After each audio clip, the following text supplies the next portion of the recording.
Hey guys, how's it going? I got a match today, and I'm against wizdoodle, who's a pretty good friend of mine in the Pokemon community. And I've battled him a couple times, and he wanted to battle, so I'm like, all right, whatever. And I didn't want to use one of the teams that I've been using, so I just chose a random one, and it happened to be like a really offensive team that I just kind of threw together.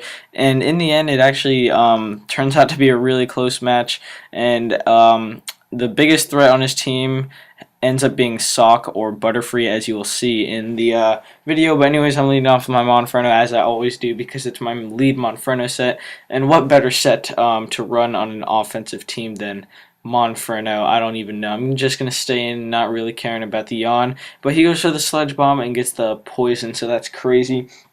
More unfortunate for him than it is for me, because I'm not asleep. And I'm just gonna continue to go for the flamethrower. Unluckily for me, the poison didn't bring me down to Blaze, so that would have killed him in one hit, but it didn't. But now I am in Blaze, so this is gonna do a lot. That crit probably may have mattered. I'm not completely sure on that because I don't know. Floatzel isn't the bulkiest, but I don't know. I was predicting Bullet Punch, so I go into Floatzel, but he predicts me.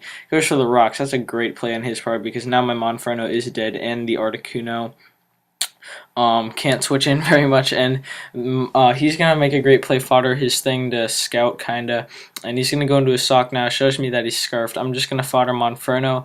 Really, I don't have that many choices right here. I'm gonna go into Primeape just to U-turn and then fodder my Articuno because that's the best play that I was thinking of at the time. And now I'm going to go back into my Primeape after this, knowing I threaten him out with a close combat. I'm going to predict him to switch into his Misdreavus or Butterfree and actually go for the U-turn.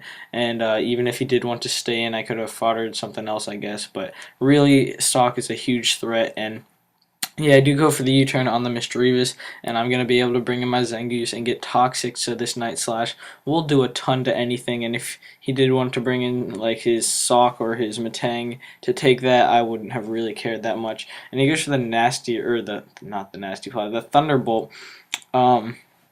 And I may suggest Hidden Power Fighting to him on that set because that's always been better coverage for me. So here I'm just going to go for the Quick Attack, having nothing to fodder better than Zangoose. And Quick Attack does a ton, as you see. And here I go into my Primeape and I make a questionable play. I could have gone for the U-turn, but then again, I don't know. Close combat was a safe play, but if he had brought in his Butterfree, I would have been in quite a situation. And yeah, so now I'm going to switch into my Floatzel, seeing as it's probably the least useful thing. I could have gone into my Sock, but I don't want to lock myself into close combat or Earthquake or anything in this case. So I'm just going to go for the Waterfall, and he's going to kill me off with another Earthquake. I'm going to bring in my Sock now, just seeing as I'd rather have my Sock in here locked into something than my Primeape, and I'm actually going to lock myself into Earthquake. I don't know what I was thinking. I guess I wasn't thinking, like half thinking. He goes into his Butterfree now, and I'm locked into Earthquake, but he outspeeds me anyways. He goes for the Psychic, and I'm going to bring in my Primeape, just go for the Ice Punch, because that's the best thing I have to lock myself into, and he's going to be able to bring in his Sock. It is a good amount of HP. It's just what if this kills or not, and he lives with 8%, so he's going to be able to kill me with pretty much any move. He goes for close combat, and that'll be the game. So that's a good game. Go check him out. He does videos as well, more tiers than me, and yeah, his link will be in the description. And leave a like if you enjoyed that. And yeah, you can always suggest stuff, and I don't know. I added too much time on the end of here. Have a great rest of your day. All right.